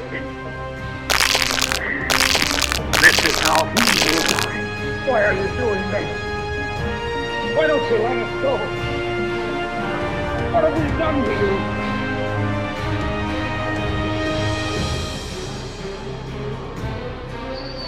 You're torturing innocent people. Come back to your senses. You're the owner of this castle, not the Crimson Executioner. Oh, see, I am the Crimson Executioner.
What the hell's the deal with this Crimson Executioner?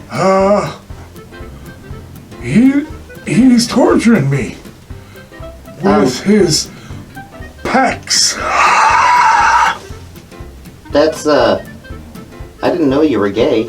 I can appreciate a peck without being a peck. Yeah, like a peck on the cheek or like a peck of, pectoral. Peck of peppers. Do you not know anatomy? Yes, I know anatomy.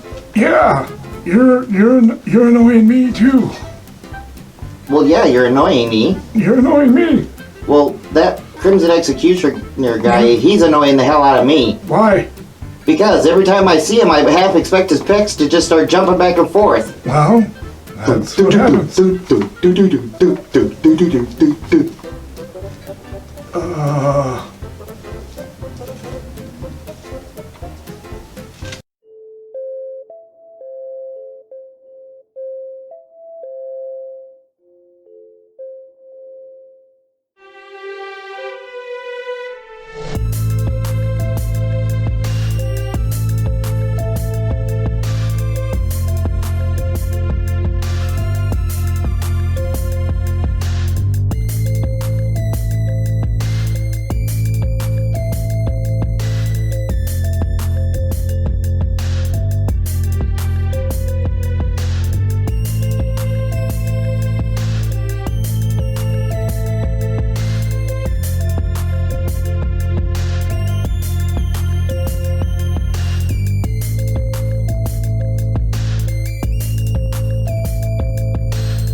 Yeah! Get the fuck.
The Crimson Executioner invented the torture of IC for creatures like you.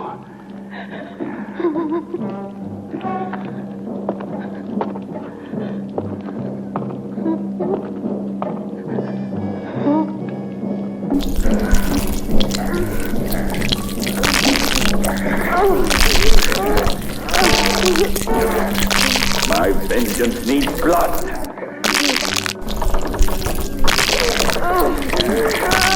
The Crimson Executioner cries out for blood.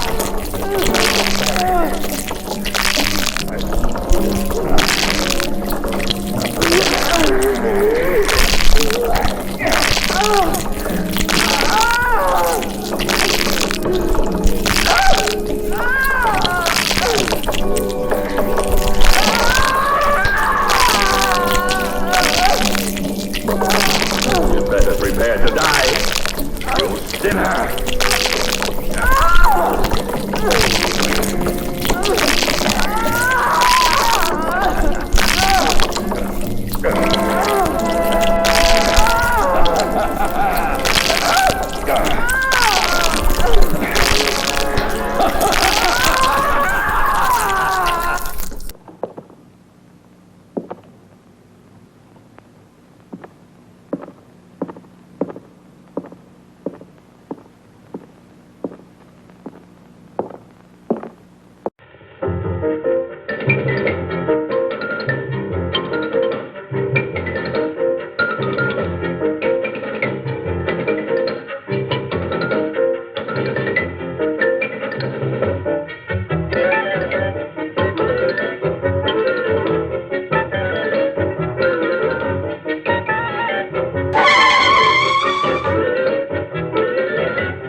Rick!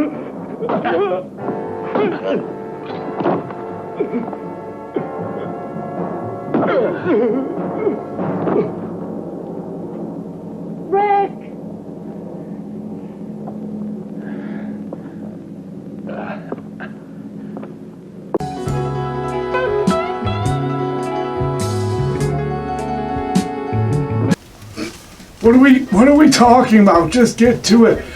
I don't know. I'm just saying you need to have more information on the movie to be able to talk about it. I'm talking about his pecs. I don't need to know plot lines. Christ. And let's go.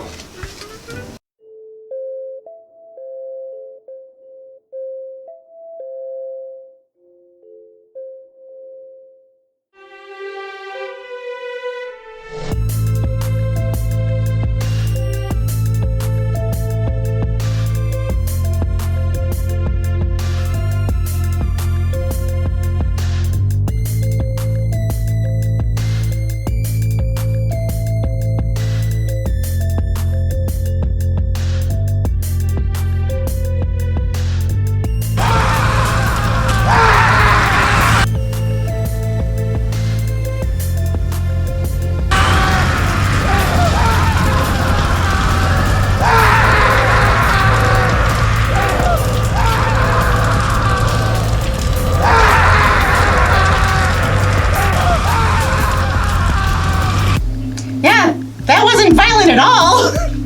Yeah.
Edith,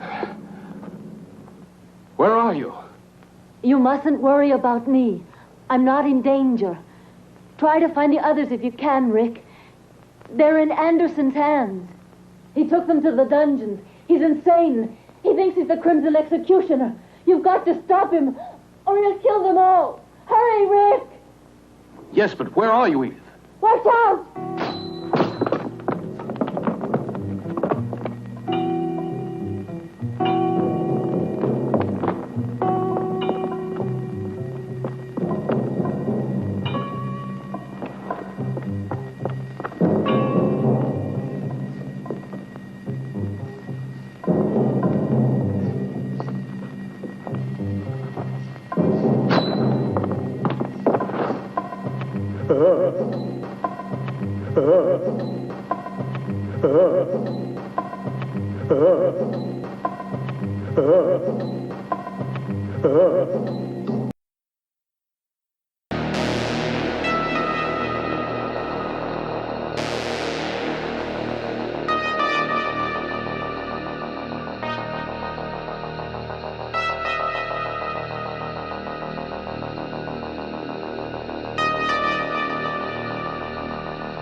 through with you yet.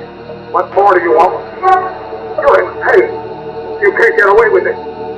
Let me out of here. I'll pay you anything you want. What are you going to do now? This fire will purify your miserable soul. You are impure. This fire will cleanse you. No, you can't do this to me. Stop. Stop. Stop. No, I don't want to die like this. No. No, let me out. No, I don't want to die like this. No. No, let me out.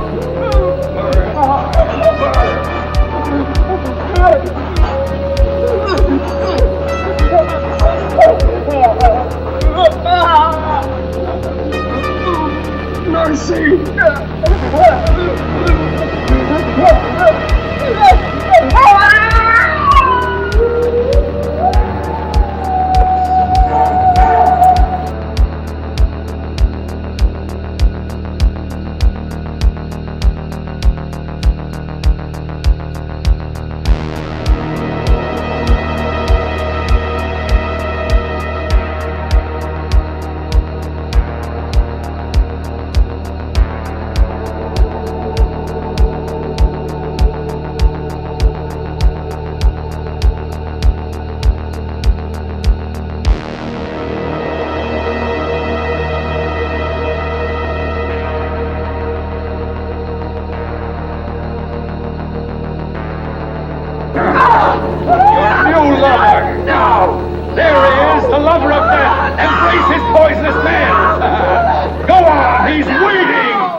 Executioner! Executioner! Don't tell me you're enjoying him. Oh yeah, he's awesome. What? Executioner! Oh, I know why. You're already dead. You don't have to worry about him. Hey, I some of my very best friends are dead. Executioner! He's... What? I was built like that, you know? I find that hard to believe. Yeah, well, you'd find it hard if you saw me built like that. Yeah, this guy talking about his perfect body. Yeah. Hell, that isn't even perfect yet. What do you mean? His body's not perfect yet. Why? It still looks too much like a guy. The perfect body would be a beautiful woman's body. Yeah. Wow, that's pretty lopsided there. Hey, but whatever, narrow view. You only have one Steven, they say. Wait a minute. Are you gay? Huh? Are you gay? I am non-denominational. Okay, fair enough. I mean, it's cool if you are or not. I was just curious. I'm try. What about those pecs of his, though? Yeah. What about them? You brought them up? I don't know. Did you see him bounce or something? Yeah. Doinga doinga. What the hell was doinga doinga? That's the noise they make. Doinga doinga. I didn't hear anything. I don't know how you heard anything. It's all in the hips. Executioner!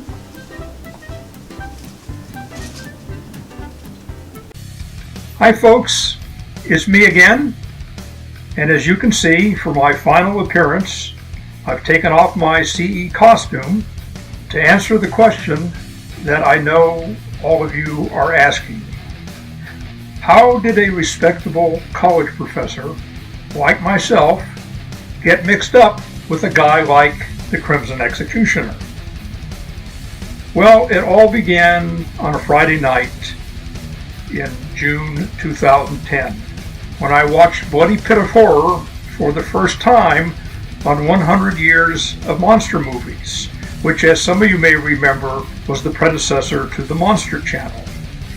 The host that night was Nigel Honeybone, who also makes a brief cameo appearance in the film, as you recently saw. Now, I had been a fan of horror movies since the age of 7. And over the decades, I had seen hundreds, maybe even thousands of movie villains. But never before had I seen a movie villain like the Crimson Executioner. It would not be an exaggeration to say that for me it was love at first sight. I had seen movie villains who were scarier than CE, but none who were campier. None who had a cooler costume. None who could match the enthusiasm of CE as he pranced around his torture chamber, hopping from one ingenious torture device to another with the gleeful look of a kid opening his presents on a Christmas morning. And certainly I'd never encountered a screen villain as talkative or as self-absorbed as the Crimson Executioner, constantly ranting about his perfect body, rubbing oil all over his perfect body, constantly referring to himself in the third person, and delivering some of the most hilarious and over-the-top lines that I had ever heard come out of the mouth of a movie villain. Lines such as, "The Crimson Executioner invented the torture of icy water for creatures like you." Well, I had just discovered 100 Years of Monster Movies, and I was looking for a screen name. You know, something I could use to go into that strange little box next to the movie screen and win some of their trivia prizes. And by the time the night was over, there was no doubt in my mind that the next time I visited that channel, it would be as the Crimson Executioner. And a short time later, I created a Facebook page for my alter ego. where you can find me today under the name Travis Krim. And the final step in my transformation into the Crimson Executioner came with the costume that my dear friend Laura Leahy created for me. All I really wanted was something that I could wear around at horror conventions. But I have since discovered that that costume has opened new doors and created new opportunities that I could never have imagined. And since then, I've been on shows like Mansion of Mystery, formerly Crapix, Danvers Demented Features, and now Mistress Peace Theater. And now I even have my own action figure, making me a true pop culture icon.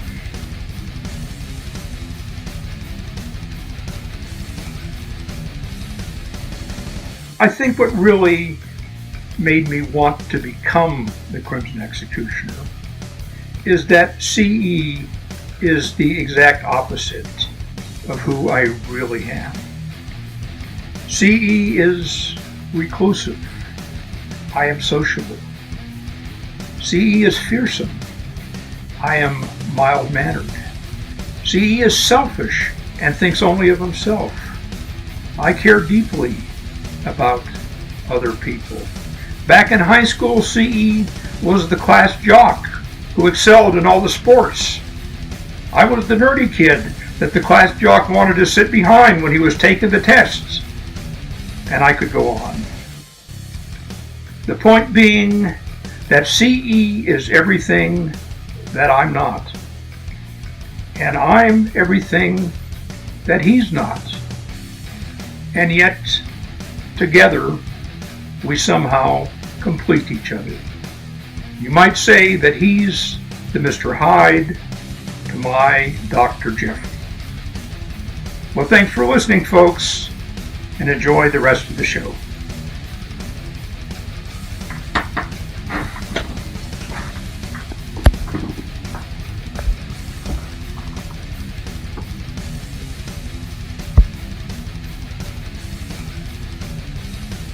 My guitar wants to kill your mama.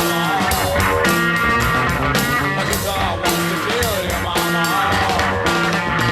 Now it's your turn. Oh, Travis! You'll pay too. No! No! No! Let me go! Stop! Let me go! Oh, Travis, go! Stop! Oh, please stop! Oh, please let me go! Oh! You're mad!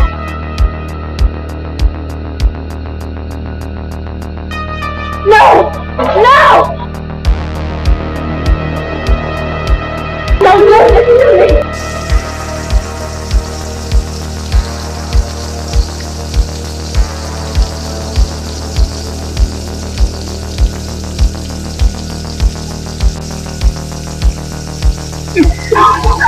Stop it! The executioner has risen from his tomb. Your atonement has just begun.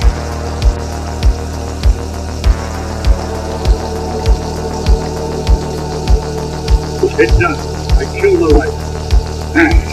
It's not true. No! It's impossible! No! They're all mine. No, I can't stand this! Oh, no, I beg you, no! What you're doing is insane, Travis!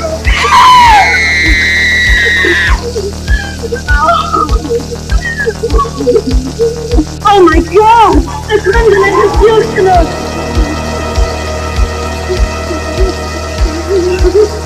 No! Go away! I am the Crimson Executioner!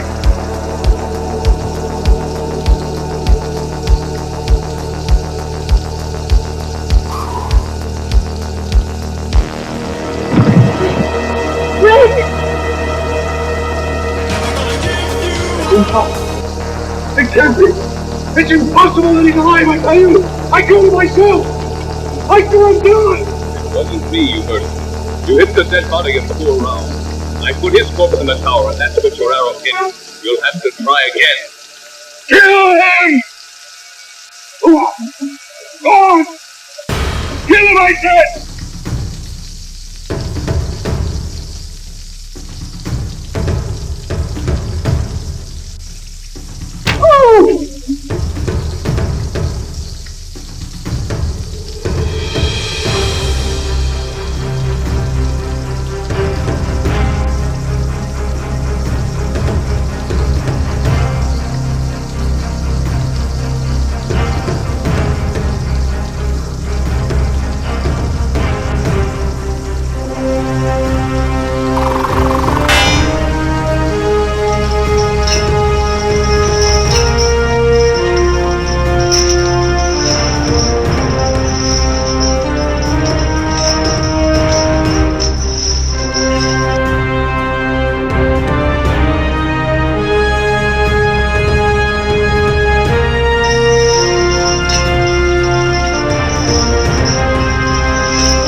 Watch out, Rick!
My perfect body.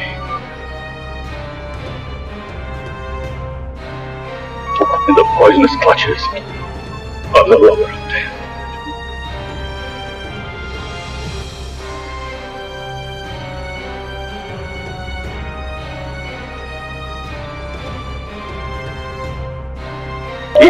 Rick!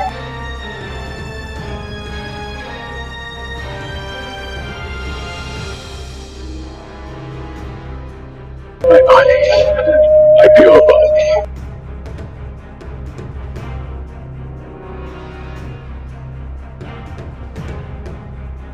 Has been contaminated. The body of the Crimson Executioner. I never said a word. How'd that work out for you? Seeing all my friends are just lying around dead, this seems like a perfect time for a monologue. He was completely mad. Like the Crimson Executioner, Travis was obsessed with a dream of absolute purity and physical perfection. That's why he retired to the isolation of his castle. Our intrusion into his world was too much for him, and it was then that he assumed the identity of the Crimson Executioner and decided to carry out the ancient legend of revenge. His striking resemblance to the real executioner made it easy for him to believe his own hallucination. Striking resemblance. Anderson and his folly created the legendary executioner in his own image. The Crimson Executioner's been dozens of centuries. It was terrible. Please take me away from this castle. It was a nightmare. Won't write any more horror stories. The man that said life is stranger than fiction made no mistake.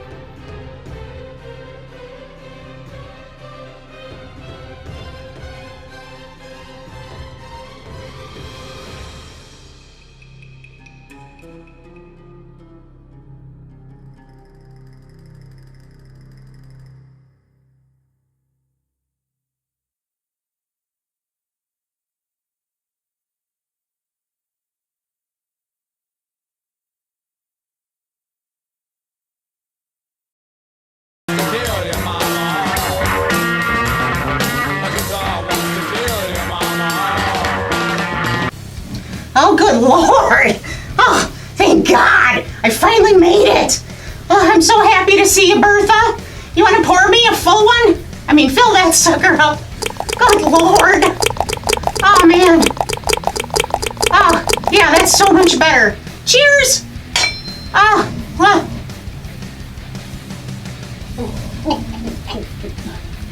Man, I need to come down and spend more time with ya! Alrighty, lady. That one's a little empty. Let's get her filled up.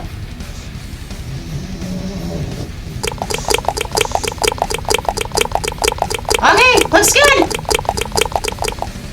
Who needs those wine servants anyway?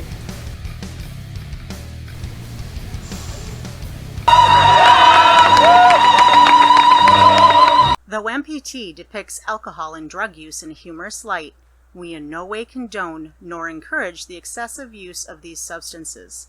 If you or someone you know needs help with addiction, please contact one or all of the following hotlines.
Hehehehe